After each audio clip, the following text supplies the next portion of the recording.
Dhamangaon railway Bharatiya Janata पक्षाचा बालेकिल्ला संबोधला जातो। विधानसभा मतदारसंघात एक नगरपंचायत आणि 2 नगरपालिका आहेत। चांदूर आणि नांदगाव नगरपालिकेचे निकाल त्या संदर्भात काय विषय असेल?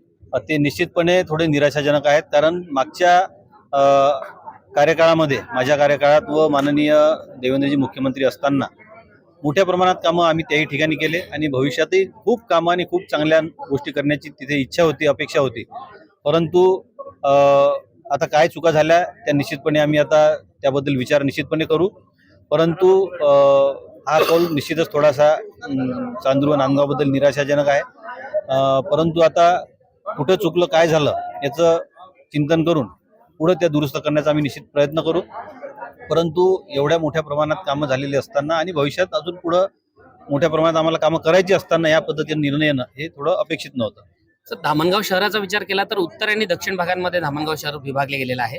मताधिक्याचा आणि इतरही विषय केला तर दक्षिणेस बराचसा भाग असा भारतीय जनता पक्षाविषयी पॉझिटिव्ह नसतो असं बोललं जात होतं। परंतु यावेळी बहुमताने आणि बऱ्याच अंशी भारतीय जनता पक्षाला बहुमत मिळालेलं आहे। नगराध्यक्षाला पर्यायानं अधिकची मतं मिळालेली आहेत। त्याबद्दल दत्तपूरवासियांसंदर्भात मी निश्चितपणे या भागाचं तर अभिनंदन करीनच आणि आभारी मानेन, कारण परंपरागत हा भाग थोडा म्हणजे अर्धा भाग जरी बालेकिल्ला भाजपचा असला तरी एक भाग दत्तापूर आणि आठवडी बाजाराचा हा परंपरागत काँग्रेसचा म्हणून ओळखला जात होता। आम्ही मागच्या वर्षी इथं सीटा निवडून आणल्या आहे, परंतु तरीही नागरिकांमध्ये व जनमानसामध्ये एक भावना असते की या भागात आपण आघाडी मिळू शकत नाही। परंतु यावेळेस रेल्वे लाईनच्या तिकडच्या भागापेक्षा इकडच्या भागांना जास्त मोठा लीड दिला।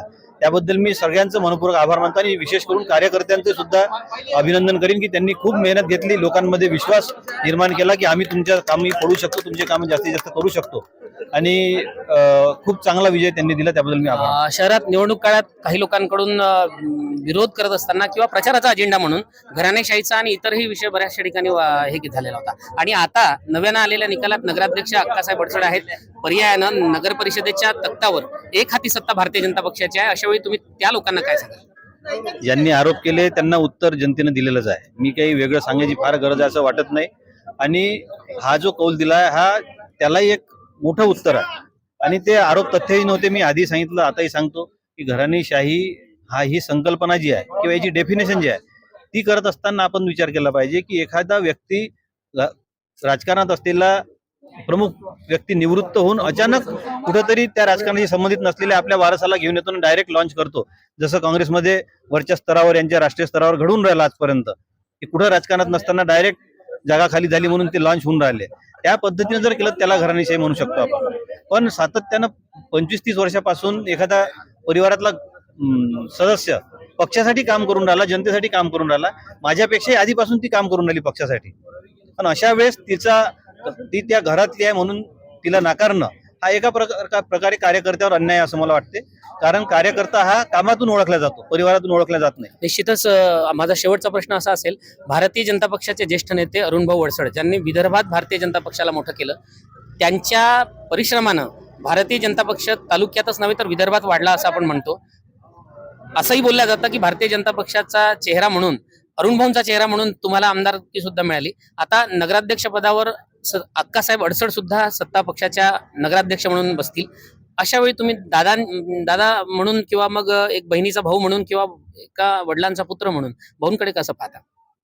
भाऊंचे आशीर्वाद माझ्याच नाही तर या विदर्भातल्या अनेक कार्यकर्त्यांच्या पाठीशी सातत्यानं राहिले आहे, त्यांचं मार्गदर्शन राहिलं आणि त्या माध्यमातून अनेक कार्यकर्ते पदाधिकारी सगळे घडलेले आहेत। हे पूर्ण विदर्भानं पाहिलेलं आहे। अनेक कार्यकर्ते नेते भाऊंच्या माध्यमातून घडले आहेत। आम्ही तर त्यातला एक छोटासा भाग आहे, परिवारातले आहे म्हणून जास्त लक्ष जाते, परंतु भाऊंच्या माध्यमातून खूप कार्यकर्ते घडले आणि त्यांनी व त्यांच्या समकालीन जे काही कार्यकर्ते होते त्यांनी प्रचंड मेहनत घेतली, शून्यातून सगळे या भारतीय जनता पक्षाचं बीज रोपण केलं आणि मोठ्या प्रमाणात पक्षाची वाढ केली।